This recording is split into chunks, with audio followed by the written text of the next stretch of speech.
Saludos, estimados compañeros del curso de Teorías Sociológicas. Esta breve cápsula para comentar algunos aspectos del texto del Catecismo de los Industriales de San Simón. Primeramente, hay que recordar que el sentido de nuestro curso es desarrollar nuestra capacidad teórica. Hay que saber que no es lo mismo el habla coloquial que el discurso científico disciplinario de las ciencias sociales, y que el desarrollo de las habilidades sociológicas pasa por el ensanchamiento de esa capacidad teórica y analítica que se espera ustedes vayan haciendo de cada uno de los textos. Así, el caso de este texto es que revisamos el concepto de liberalismo, cómo se fue consolidando en el pensamiento político de San Simón y cómo podemos distinguirlo de otros términos que en el habla corriente se utilizan para referir estas mismas ideas. Este concepto de liberalismo empleado por San Simón en tres fases distintas podemos observar que apelaba en su origen hacia la pulsión de desmantelar la influencia militarista en el gobierno. Y ese es un primer modo de liberalismo que tenemos que tener claro frente a otros posibles denotaciones del concepto. En un segundo momento, San Simón planteaba la necesidad de que el Estado replegara su potestad de vigilancia y supervisión de especialmente los órdenes de la economía, que esta es una segunda caracterización del concepto y que tiene mucha vigencia hoy en día. Y un tercer elemento sobre el concepto de liberalismo hay que observarlo en torno a eso que Bourdieu denominó como intelectualismo, que es una idea más compleja que desarrolla el propio San Simón, en términos de que ya no es posible considerar que haya otra manera de cambiar y de transformar a la sociedad, sino a través del lenguaje, de la comunicación verbal y de la inteligibilidad en suma.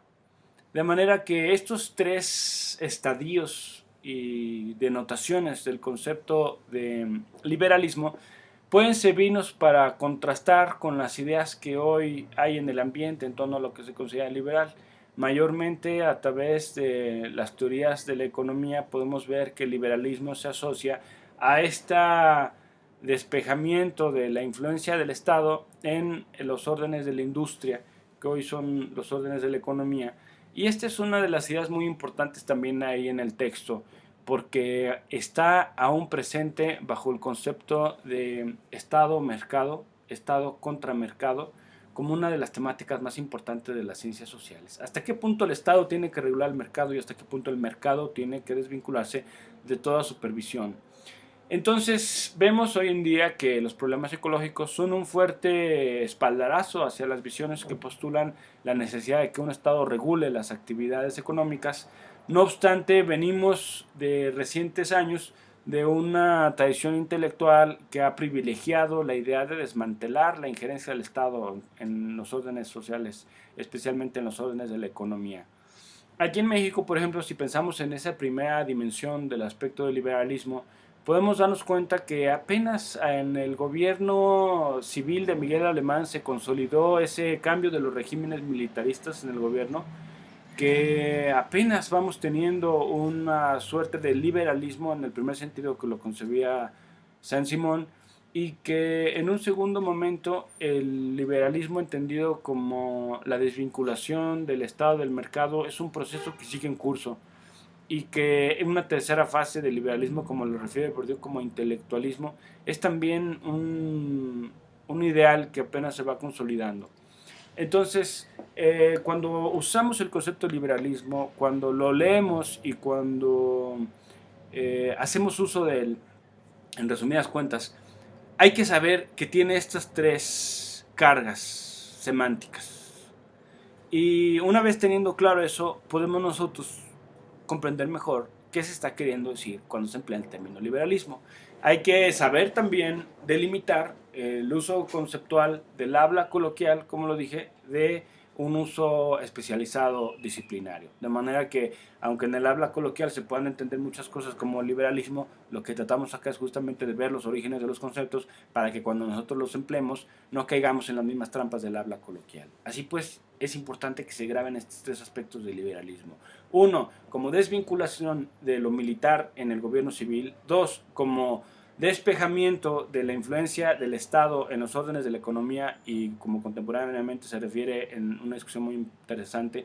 de los órdenes de mercado. Y tres, como vocación intelectual de la serie La transformación de la sociedad. Saint-Simon en sus últimos días pensaba que en realidad no había una manera más eficaz, verdadera, duradera y digna de transformar la sociedad, sino a través del lenguaje, del intelecto, de las palabras y de la expresividad verbal en suma.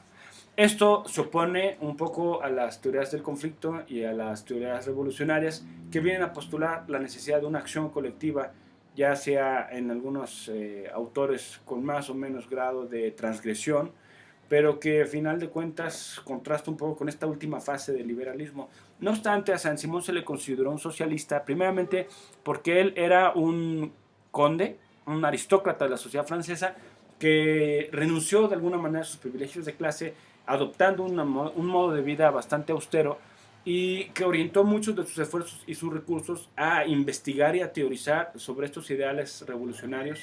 de la libertad, la igualdad y la fraternidad. Y a través de esta vocación por el interés general de la sociedad es que él comenzó a ser llamado uno de los principales teóricos del socialismo. No obstante que otros posteriores a él son quienes le dan un matiz revolucionario y un matiz de conflicto a estas primeras ideas de reivindicación del pueblo que él gestaba y que él investigaba.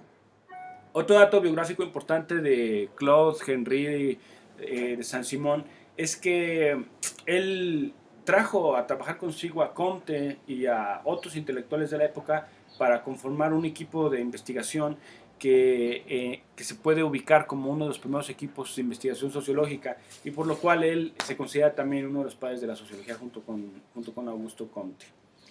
Bueno, pues esto creo que era lo más importante. Hay otras discusiones y otros temas que pueden obtenerse de esta interesante lectura de Saint-Simon y el conflicto de los industriales. Es también de llamar la atención que ya comienza en esa lectura a utilizarse el concepto de sistema,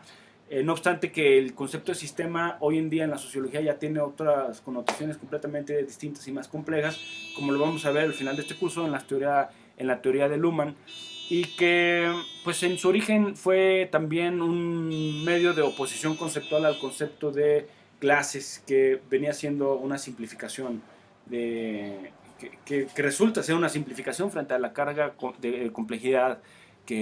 a la que apela el concepto de sistema. En fin, la idea es irles formando la visión conceptual para que ustedes puedan ir aplicando este mismo modo de razonar frente a los textos que veremos a continuación. Espero haya sido de su interés. Si tienen alguna duda sobre el positivismo, que supongo están leyendo ya, coméntenla por favor aquí antes de que haga su entrega. Y si no tienen tiempo o ya hicieron su trabajo, pues postenla de todas maneras, súbanla al foro para que podamos analizarla, compartirla y pues que los demás compañeros también puedan expresarse al respecto. Gracias por su atención, quedo a sus órdenes y seguimos en contacto.